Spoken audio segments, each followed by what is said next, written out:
पूत सपूत तो की धन संचय और पूत कपूत तो की धन संचय। बेटा सपूत होगा तो खुद जोड़ लेगा, और बेटा अगर कपूत होगा कितना भी जोड़ कर चले जाना वो भी राख में मिला देगा। ये आपके ऊपर है। आप अपने बच्चों को क्या बनाना चाहते हो? आप सबको मालूम होगा पहले सर्कस में शेर आता था। अरे बोलो सही है कि गलत है? आता था कि नहीं आता था? आजकल आता है क्या? नहीं। क्यों? गवर्नमेंट ने, वन विभाग वालों ने कहा जितने भी सर्कस में शेर हैं इन शेर को छुड़ाओ और जंगल में छुड़वाओ। सारे शेरों को, जितने भी सर्कस में थे उन सारे शेरों को जंगल में छुड़वा दिया। और वन विभाग वालों ने उनका सर्च किया तो मालूम पड़ा जिस शेर को सर्कस में छुड़वाकर वन में भेजा था उसको 2 कुत्तों ने मारकर खा लिया। किसको? अरे बोलो जम के। शेर को। जो शेर जंगल में रहता था, सारे जीवों का शिकार करता था, उस शेर का शिकार 2 कुत्तों ने कर लिया। क्यों? क्योंकि उस शेर को पिंजरे में रहने की आदत हो गई थी, पिंजरे में हंटर में दब दब कर रहता था। मेरा आपसे केवल एक निवेदन है, अपने घर के बच्चों को सर्कस का शेर मत बनाना कि दूसरे शिकार कर लें। अपने घर के बच्चों को जंगल का शेर बनाना कि वो कहीं पर भी डट जाए पर पीछे ना हट पाए। कल अपन ने गीत गाया था, यहाँ चौड़ी छाती वीरों की, यहाँ भोली शक्लें हीरो की, यहाँ गाते हैं रांझे मस्ती में।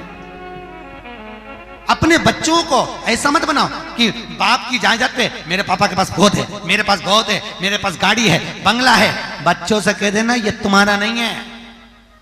याद रखना, खुद जोड़ो, खुद पढ़ो, खुद आगे बढ़ो, और बाप की जायदाद को अपना मत समझना।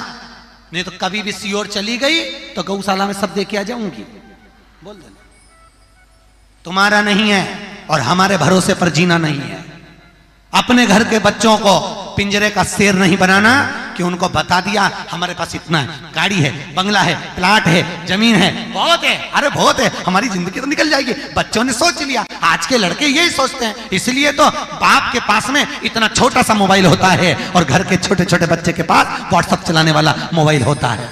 अगर बच्चों को मालूम होता कि मेरे बाप के पास कुछ नहीं है तो बच्चे की हिम्मत नहीं होती कि पापा से कहता पापा मुझे 10,000 का मोबाइल दिला दे, पापा मुझे 15,000 का मोबाइल दिला दे। क्योंकि बच्चों को मालूम है हमारा पिता कंजूस है, जोड़ जोड़ के रख रहा है, आएगा तो हमारी काम कुछ भी हो। और बापों से निवेदन है कि 2 रोटी बिना घी की खाने की जगह प्रेम से खाओ, क्योंकि ये तुम्हारी औलाद तुमको 2 रोटी देने वाली नहीं है बुढ़ापे में। होशियार रह कर रहना। और खूब पढ़ाओ बच्चों को, मना नहीं है, बट बच्चों को डॉक्टर बनाओ, इंजीनियर बनाओ, सब कुछ बनाओ। आज के जमाने में होड़ लगी है मेरे बच्चे को मैं डॉक्टर बनाऊंगी, सीए बनाऊंगी, ये बनाऊंगी, वो बनाऊंगी। खूब बनाओ बच्चों को, पर सबसे पहले बच्चों को संस्कारित बनाना।